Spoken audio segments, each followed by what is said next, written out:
Paper 2023 set है ये, और पेपर है ये सोशल साइंस का। किसका है? सोशल साइंस का। सेट कौन सा? 2023 का। 24 का मैं पहले हल करवा चुका हूँ। ये जो 23 का सेट है इसमें से 7 नंबर क्वेश्चन से लेकर 14 नंबर क्वेश्चन तक लिएगा।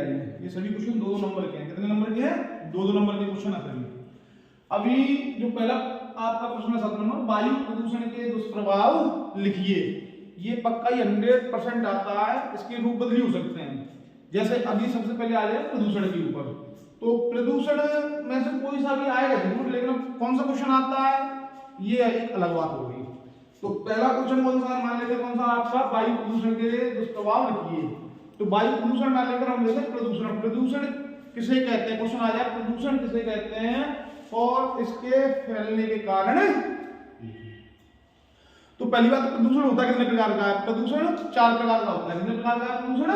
4 प्रकार का है। पहला जो प्रदूषण है वो प्रदूषण, पहला प्रदूषण है वो है वायु प्रदूषण। वायु प्रदूषण का मतलब है कि जो भी हमारा वायुमंडल है उस वायुमंडल में कार्बन डाइऑक्साइड गैस, धूल, मिट्टी आदि जो जमा हो जाती है, इन्हें मिलके क्या कहलाती है? वो वायु प्रदूषण कहलाती है। तो वायु प्रदूषण कैसे फैलता है? वायु प्रदूषण कैसे फैलेगा?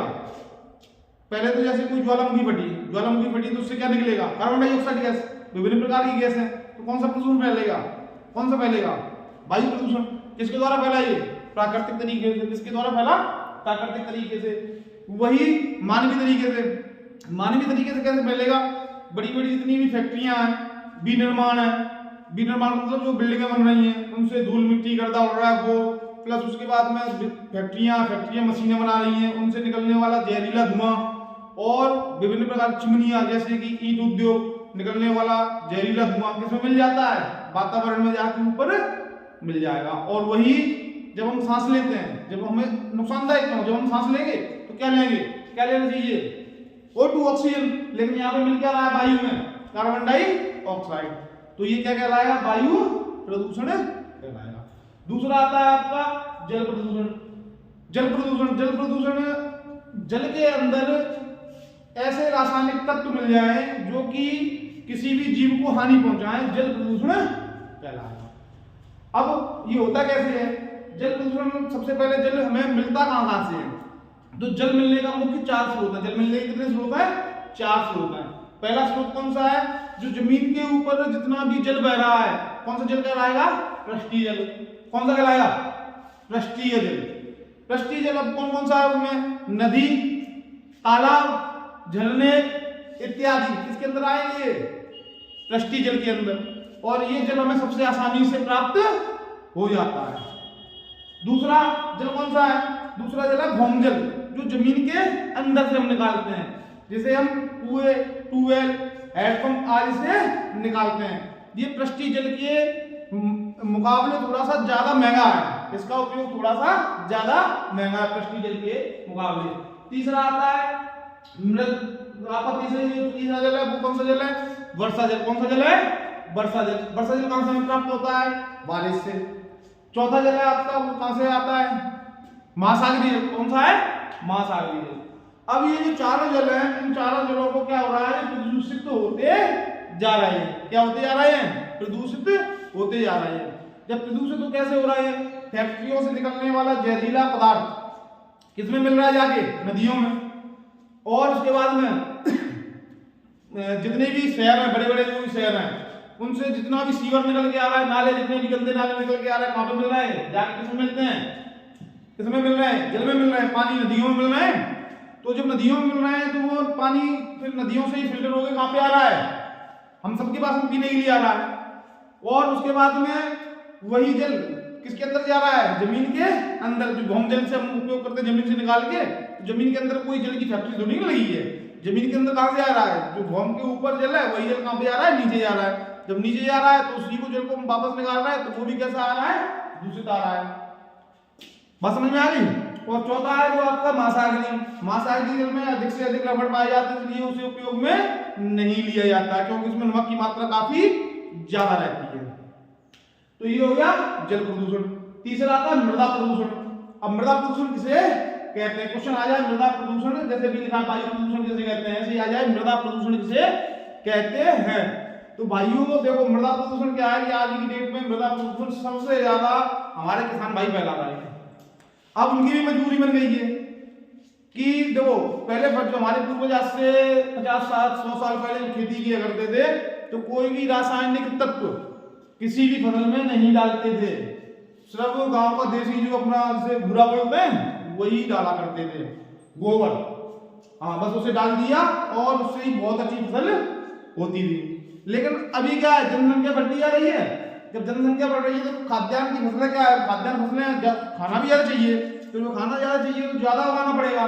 ज्यादा उगाने के लिए किसका उपयोग हो रहा है, रासायनिक पदार्थों का। किसका उपयोग हो रहा है, रासायनिक पदार्थों का। जब इन रासायनिक पदार्थों का उपयोग किया जाएगा तो वो कहां पे जाएंगे, किसके साथ मिलेंगे। मान लो किसी फसल के ऊपर आप ले लेते हैं गेहूं की फसल, गेहूं के ऊपर गेहूं की फसल में हमने यूरिया और डाई डाला, कहां पे गया यूरिया डाई, जमीन के अंदर। अब जमीन के अंदर वो बैठ गया, आगे बैठ गया, उसमें क्या है, केमिकल है।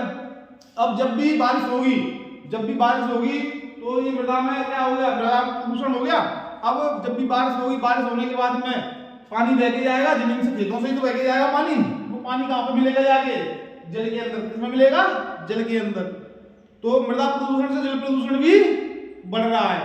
दूसरी चीज, जितनी भी फैक्ट्रियां हैं, फैक्ट्रियों से निकलने वाला जहरीला पदार्थ, जो भी केमिकल वेस्टेज बच जाता है, उसे कहां पे मिला, फेंका जाएगा, जमीन में फेंका जाएगा, किसी न किसी जगह पे फेंका जाएगा।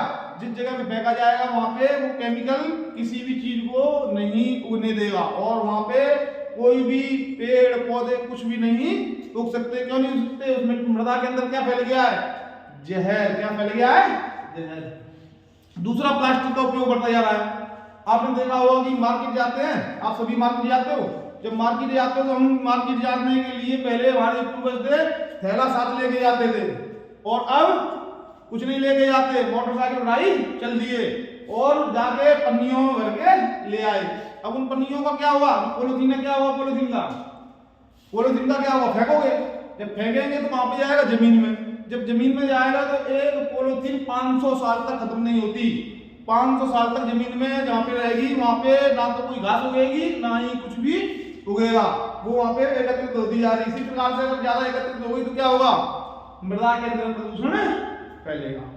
तो समझ गया, मृदा प्रदूषण आया। मृदा प्रदूषण किसे कहते हैं, तो मृदा प्रदूषण कहते हैं मृदा के अंदर विभिन्न प्रकार के रासायनिक तत्वों को मिलने से जो उत्पन्न जहर हो गया उसे मृदा प्रदूषण कहते हैं। ध्वनि प्रदूषण तो आजकल आम बात हो गई है।